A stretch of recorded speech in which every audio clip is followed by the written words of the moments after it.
Welcome to a new episode of Hail the Queen, a podcast about authenticity, happiness, and pursuing your dreams.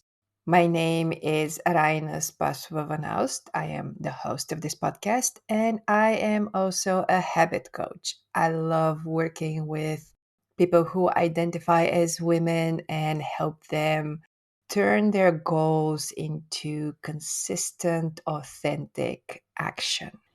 Hail the Queen is for women with dreams and aspirations who also want a balanced life in all possible meanings of this word. So, if you're one of those women, then stick around. My guest today is Marianne Oude Nijhuis. Marianne is a child and youth psychologist. She is also a mentor for visionary professionals and creative entrepreneurs. She's a writer, she's a mother of two children. She loves being outside, and I hope you're sitting. She also swims in the North Sea. Yes, it's as cold as it sounds. She swims there weekly all year round. Marianne is also a very inspiring human being, which is the main reason, of course, why I asked her to join me on Hail the Queen and have this amazing conversation that we ended up having. We talked about a couple of things which flowed from one to another. My conversation with Mariana started with the subject of sovereignty and relations, the relationship we have with ourselves, with our children, with our business. One of the things which Mariana mentioned is that sovereignty is a soul quality, and later on, she expanded on this by saying that your business has its own soul and that we can be in a relationship with business. We also talked about nature. We talked about self care, radical self care. Yes, it's as radical as it sounds. And which is one of the reasons why I picked for this episode's behind the scene article something which Mariana was very insistent on, that we do have time to take care of ourselves. We do have 5 minutes to take care of ourselves. We have 2 hours to go outside. That for me was one of the big takeaways. There is enough time. That's something which I notice in my own life. I notice in my conversations with my clients.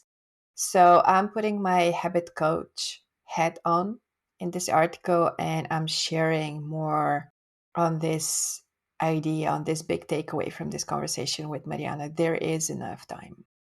You can find this article on the blog. You can also find it on my LinkedIn account.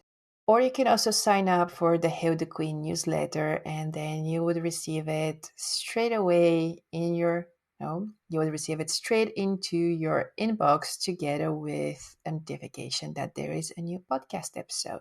Either way, I hope you check it out. And having said that, it's time for the best part of this episode, which is enjoy my conversation with Mariana.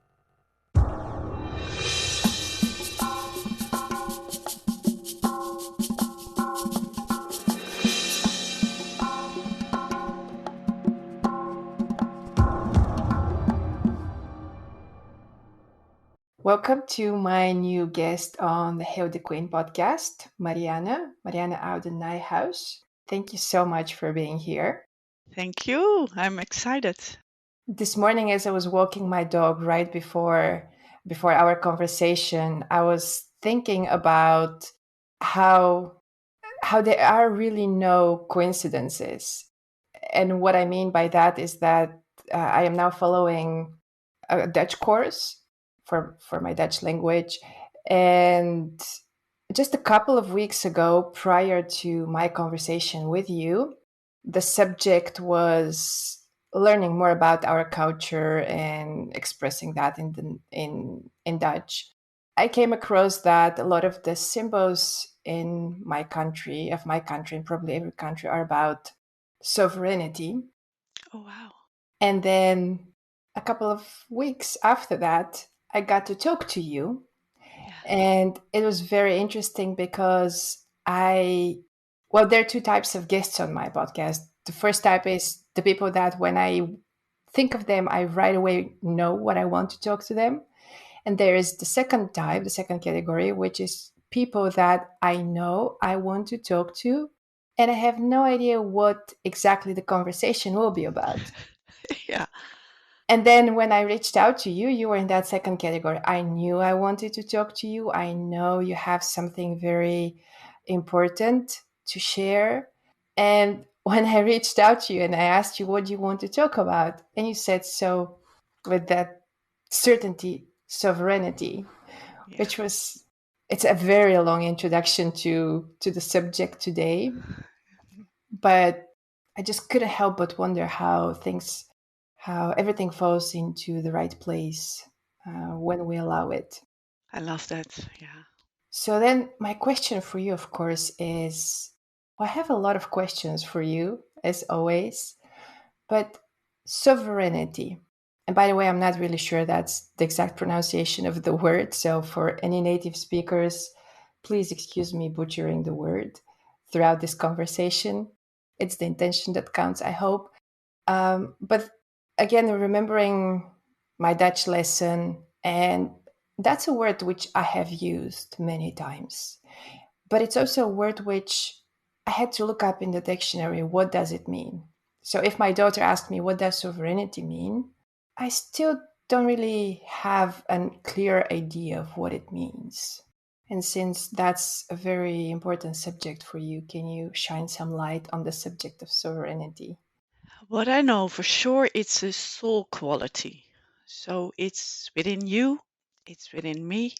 And what it means for me, that your body belongs to you, that your thoughts and your feelings and your dreams, that they all belong to you, and also your gifts and your challenges, and every part of you is your kingdom, or and you are the queen of it. That's what it means for me. Soul quality. That's a very beautiful way to put it. And why is it important for you? Oh, for so many reasons. We Yes. have enough time. We have enough time. I think first thing is motherhood. Yes. When we talk to our kids, and to our children, for me it's important that I can be myself, and that they are sovereign beings and they come through me, but they are their own beings. They have their own body, they have their own thoughts, feelings. They are also sovereign. So that's for me the first step, that I was curious what it meant and what it meant for me in the relationship with my children. And of course, in motherhood, you have to develop a lot of qualities and a lot of soul qualities to be the mother you want to be the parent you want to be, give the support they need so they can grow up as their most sovereign self. And we have to give them love, we have to give them safety, protection, freedom, and also to honor their sovereignty, so they can be their self. That's for me very important. I think that's where it came from, my curiosity. When I was looking at your website, I saw that another very complicated word, which had difficulty finding what the exact English translation for it is. And I think it's orthopedagogy. Again, native speakers, please excuse me. It's a tongue twister, this one. So I know that you have extensive experience in working with children. I know you also are a mentor to women, professionals, and creative entrepreneurs, I believe you wrote. So I can see how the curiosity gets you from working with children to working with women. And I think I'm getting a little bit ahead of myself. So can you first help me explain that complicated word orthopedagogy? if that's the correct Yes, English word.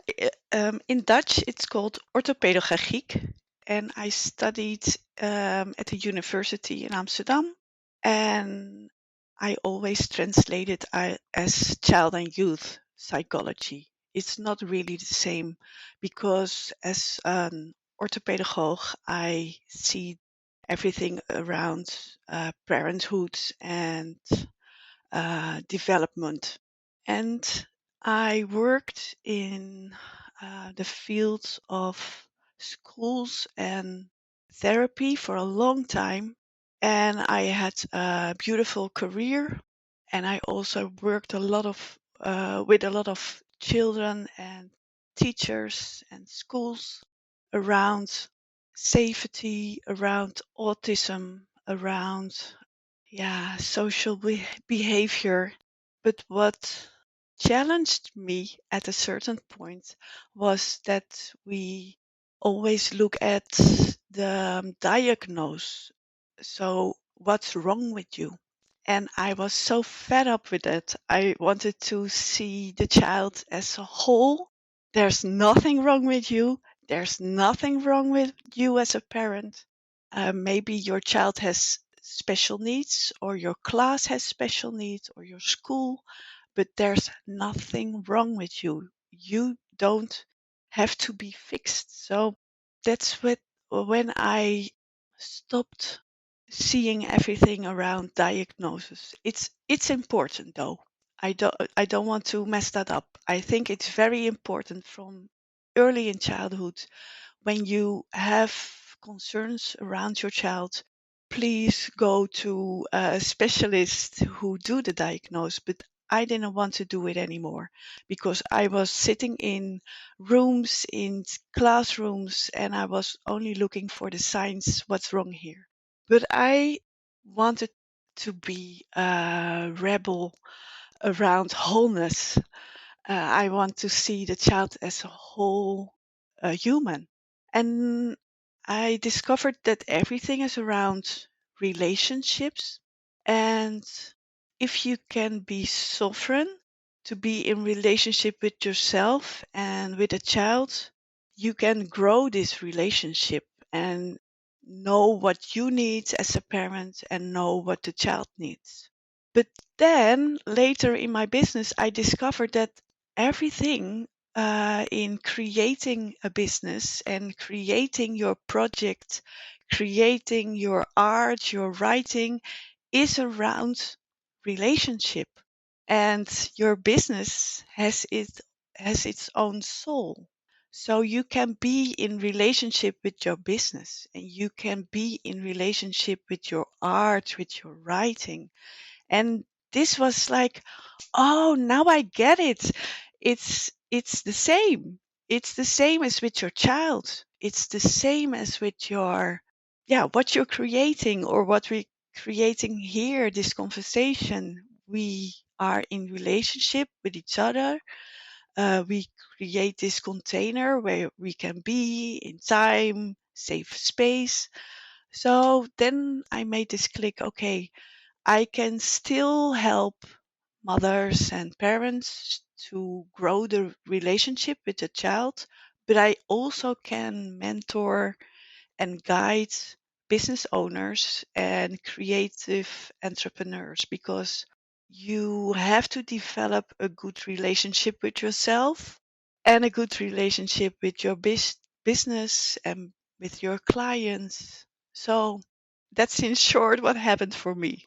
As I'm listening to you, what came to me was a question of going a little bit back to earlier what you said about allowing your child to be a sovereign Yeah, person, because they are they are. that already. And I think that also translates into business or any relationship with anyone and anything we can ever be in.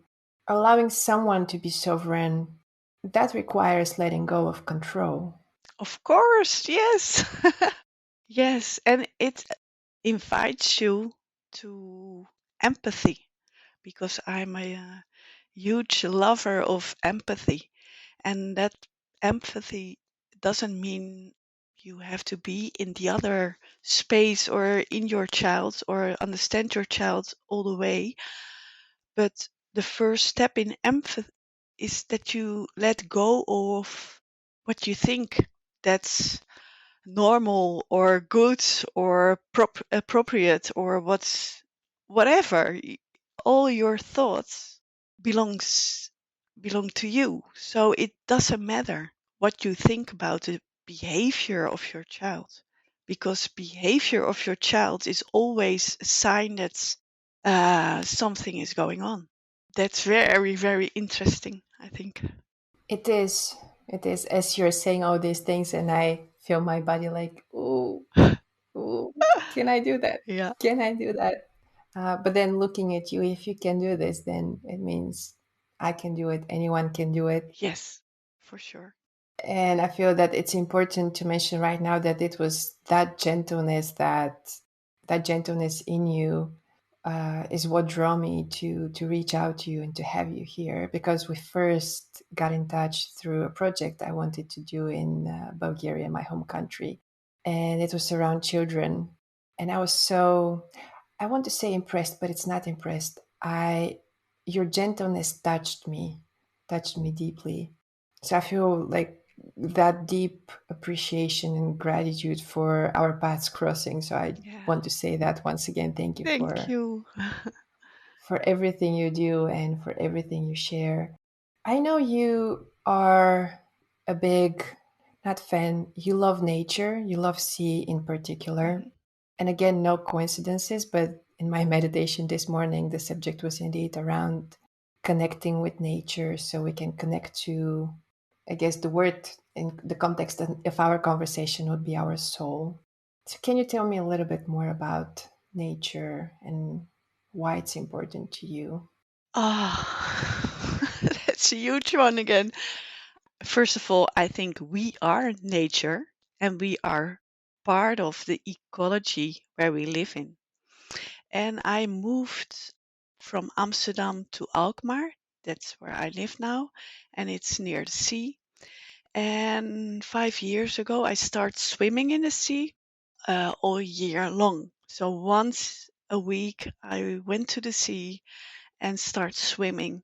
And it started because I wanted to be more healthy. Because when my children were young, I discovered that my asthma, I had this from my childhood, and it was away, and then it came back and it went. Yeah, I had more breathing difficulties. So I thought, what can I do to stop the process or get healthier and have more breathing room? And then I discovered Wim Hof, the Iceman. So I started to do a workshop with him, and I really enjoyed the cold and the ice bath. So I thought, how can I continue this? So I started swimming in the sea in every season, and I love to work also in the rhythm of the seasons, like in the winter as a mother, as an entrepreneur. You have to come closer inside. So this was beautiful, aligned with what I wanted for my body and for my health. And I discovered that swimming in the sea got me closer to my body and also closer in relationship with my soul, because you can't uh, you have to be in your body. You have to be in your body if you walk in the cold water in the North Sea. There's no change. Yeah, you cannot escape from it. So it was a wonderful first year, and I discovered this heat inside myself, and I also got healthier. I could stop all my medicine. So I was so happy. And yeah, I also think it was a good way to cultivate courage and to help myself to really know I can do this. I know why I want to do this. I want to do this for my body, for my soul, for my children. And I really enjoyed it. So that's why it started, and I still do it. And last year we had a wonderful cold winter, so I went in the ice. Oh, yeah. It's around joy. It's about health. Around a lot of things come together in the water for me. Yeah. And as you mentioned, you do a lot of your work also outside Yeah, at the beach, yeah, also in cold weather, like at least what I would consider cold weather. yeah. Are your clients happy with going in the cold weather outside to the beach? Oh, I'm not sure. I just think we have to be outside because we are inside a lot of times. And I think our desire is to be uh, in in nature because we are nature, and it's better for your health, for your body, for the connection with your soul. So yes, it's cold maybe, but it's an exercise. It's a way of being more with yourself and connected to the place where you live, connected to the community where you live. And it's a good way to really, yeah, focus on what you really want. And you say something very interesting that being in nature is a way to connect, which I can see. If you're not outside, you cannot connect to nature, and you cannot connect to a part of you, which is nature. Yeah. So how does connection and sovereignty, how are they related with each other? Hmm. Yeah, what comes to me, I am for a couple of years now, I'm working with this one question, and it's in front of me on my desk. What do our children need to know to play their part in the evolution of the earth? That's the one Hmm. question I'm working with. And the next question that brings the first question up is, what do their parents need to know to support them in doing them, to take care of the world, to take care of the earth, to take care of the trees? Glasgow is now going on. So it's so important. We are part of nature, and we have to take care of the environment, the ecology where we live in. And that's why it's so important for me that we, as mothers, as parents, know we are part of nature. We are part of the ecology where we live, and we have the power and the capacity to create the world we want to live in and where we want our children to live in. So we as parents need to know we are part of nature. We have to be outside. We have to take care of our houses, our trees, the gardens, the sea, the plastic, everything. So we have to do it, and that our children are learning from what they see from us. When I walk on the beach and I take 2 or 3 pieces of plastic, they know why I do this, and they see it, and they don't have to do it for me because I know they have to see that I take care of the planet. Hmm. What you say is so interesting, and I realize that, and I cannot speak for everyone. I can only speak for myself. That I think I've had things backwards, because when we started this conversation, sovereignty meant, as I listen, and I think that's why my body reacted like, when you're talking about allowing my child to be a sovereign person, or actually recognizing that she is a sovereign person. I think my I reacted this way, with the tension in my body, because somehow I thought of sovereignty as, what's the word that I'm looking for, like that separate part. But as I listen to you, sovereignty doesn't mean disconnected. Being sovereign goes hand in hand with connection. Yes. Yeah. And I think that that's the word, sovereign meant disconnection somehow, or isolation No, or no, no. separateness. No. No, it's she is your daughter is herself, and you are you. So, and you have this connection. You share love. You are curious what's going on in her mind. What does she think? What happens in her day? So you are nourishing this relationship from a sovereign place, from your inner landscape, and you are there to. A relationship has all these soul qualities: joy, love, curiosity, your willingness to protect her, to let her develop the way she wants to do it. And also, children, they behave a certain way. And it doesn't mean they can do whatever they want. But when they do something and you say, hey, what's going on? You are curious what's going on. What's going on in her mind? How does she feels? What's bothering her? And when you create room and when you really listen, she has a way to express her feelings, express her thoughts, and you can help her to really feel her feelings. And then you have this connection. So it's, yes, it's about connection. When you work with children, I'm guessing that you also work with the parents as well.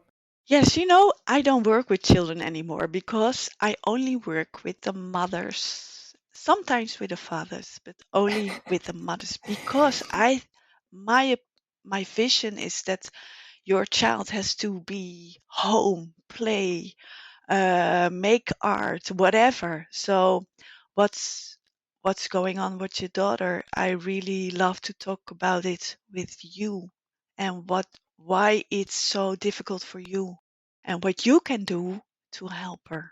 That's my way of working.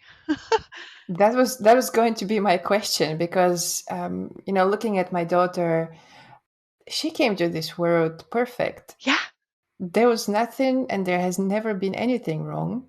And anything that I might have seen, that comes from my perception, and that's my, just like you said. So why is it difficult for me to allow her to be a sovereign person? yeah. I don't work with the children, but I work with the parents and the mothers because that's what we have to learn and unlearn. I think that's a really big part of my work, that we have this way of parenting that's from way back when we worked with fear. A lot of around parenthood is based on this fear-based methods and whatever. If you don't do this, this is the consequence. And I don't think that's how it works. I think we don't have to punch or whatever our children. I think we have to, yeah, the good listeners to our children and the good listeners to our body and our soul and the connection. As I listen to you, I also realize that we come back to the one of the foundational things: you cannot give someone that you don't have yourself. So I cannot give her sovereignty I don't if I haven't found it in myself, right? It's a soul quality. So it's maybe it's a little seed in you, or maybe you cultivated it more. And what I know, for me, it's ever forever a learning process. So it's, I know it's in me, and I know I have to practice this every day in daily little practices, to be with my thoughts, to be with my inner selves, to be with my feelings. And that's a practice. And I think that's wonderful in parenthood. You can practice this with your child. How are you feeling? How was your friend? So this is a learning process. So you don't have to, okay, yes, it starts with believing you have it, but you still can practice this every day with your child and with yourself. So you don't have to wait. Yeah, definitely.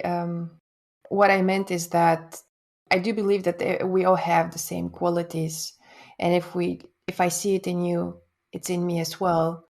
But if I haven't worked or I haven't developed that quality in myself, how can I give it to my daughter? So, going back to why you work with parents, mothers in particular, and not with the children, because there's nothing wrong with the children. There's nothing wrong with the parents. It's just that we were also children once, and most of us were not raised in a sovereign way. No.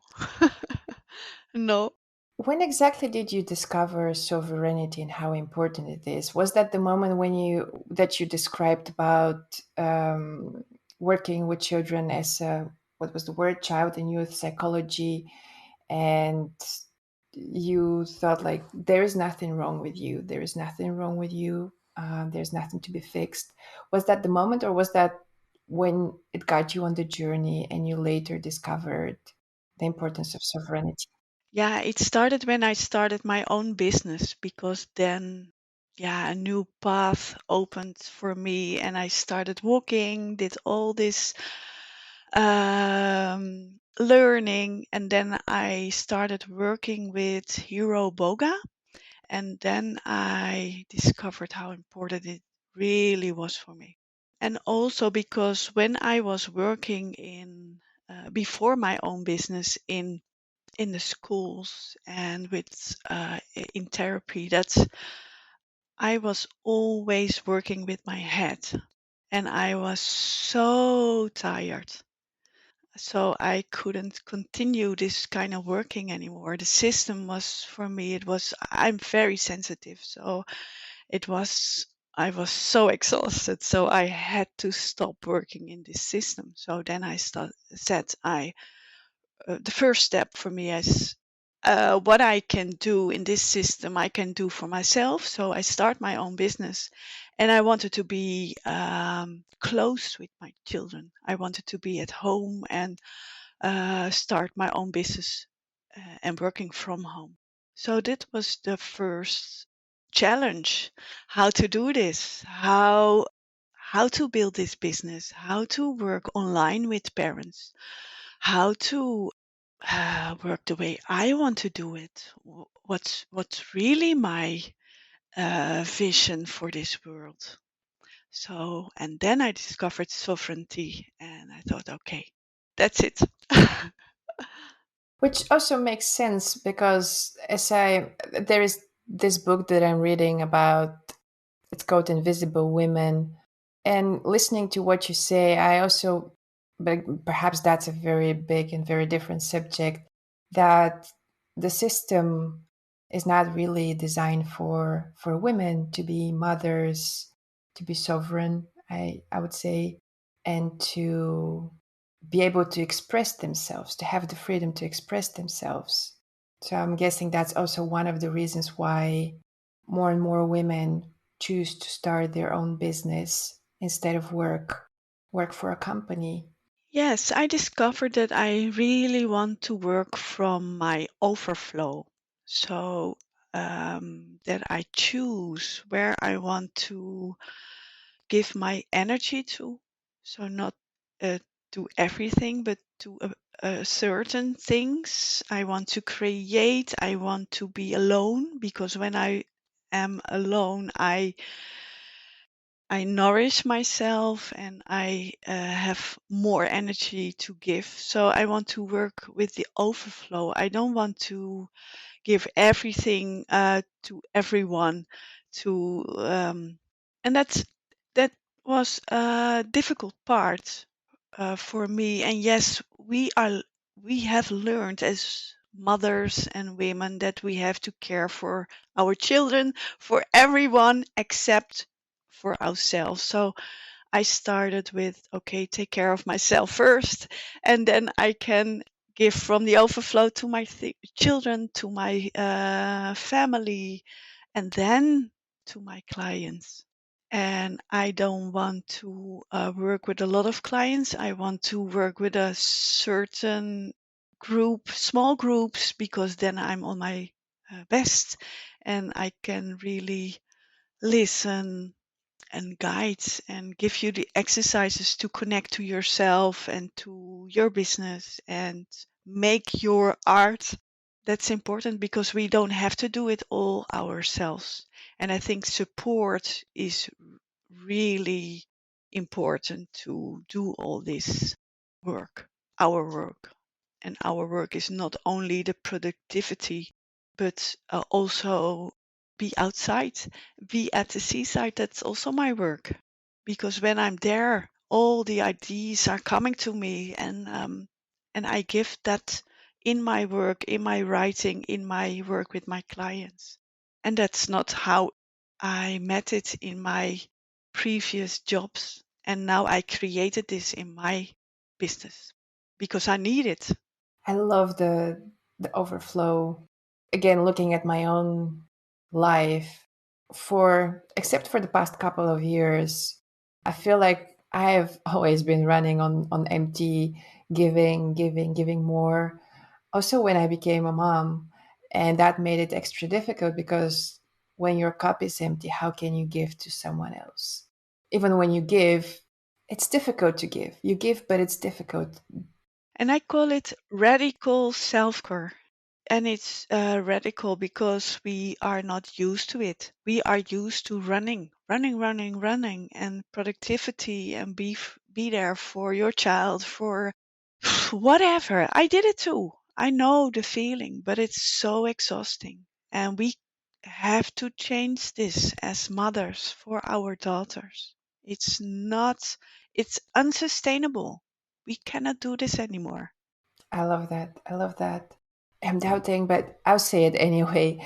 Um, because when you talked about going to the nature, and again, one of the things that I noticed in my life is that every time I've decided to take care of myself, to implement a new habit that, again, going to the overflow, to make sure that I give from my overflow, which means sleep enough, exercise enough so I feel more vital and energized, go out longer.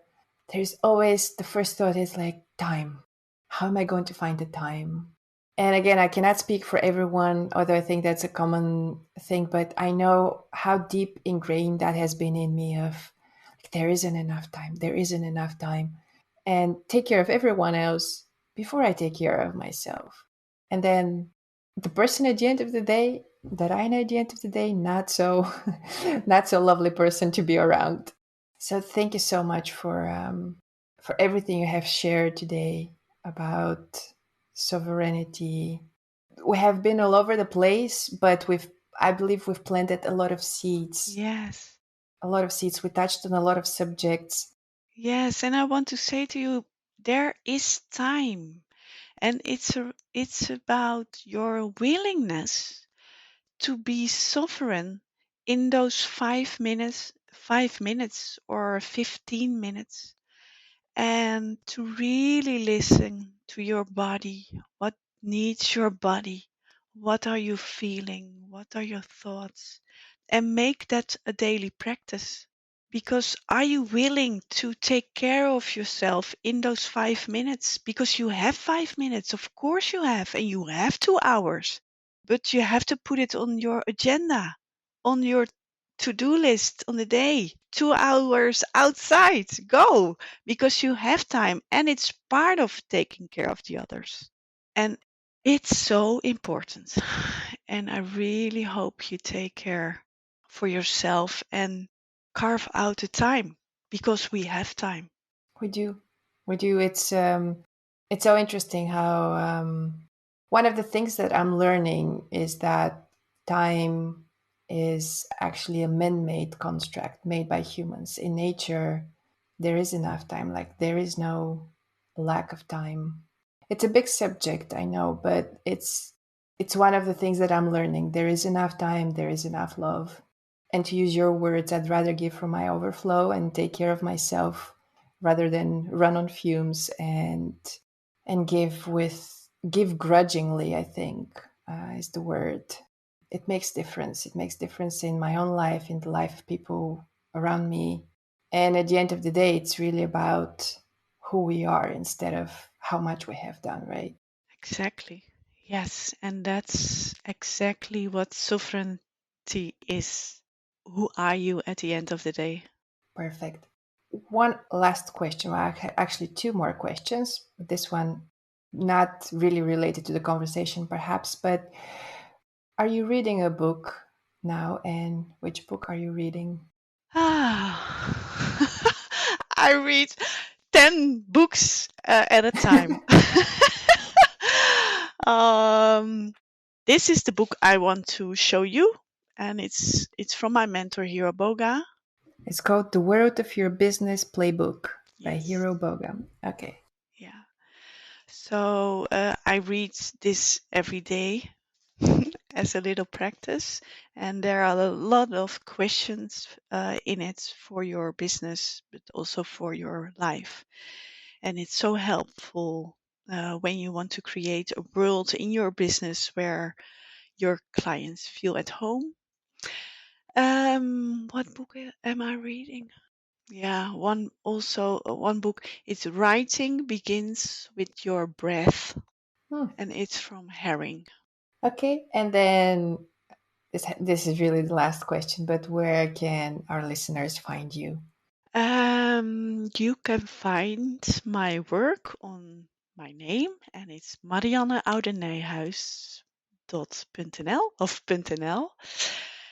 Yes, and you can always connect via Instagram or write me. I know I said this was going to be the last question, but I changed my mind. Ah, I love your questions. I cannot help but ask. I know you've said you've shared a lot, not necessarily in the form of a tip, but there are a lot of things that our listeners can take from our conversation that they can implement in their life, including a book. And as a bookworm, I love that. But if there is one thing as a tip, as an advice about sovereignty, what would you leave our listeners with? Oh, there's so much to say about this, but the one suggestion I would give is around relationship. Please take care of the relationship with all your inner selves. And if you are a parent, take care of your relationship with your child. Hello again, it's me, Raina, the host of Hail the Queen. Before you go, three quick things. First, thank you so much for listening. I hope you enjoyed this episode as much as I worked on, as much as I enjoyed creating it. Two, if you want to receive the behind the scenes article for each episode straight to your inbox, please sign up for the Hail the Queen newsletter. You can find the link to do that in the description of this episode, or you can visit our website, hailthequeen.me. And three, last but not least, please support Hail the Queen by either sharing this episode with a friend or subscribing to or following Hail the Queen on your favorite podcast provider. Thank you for your support. Thank you for being here. And until next time.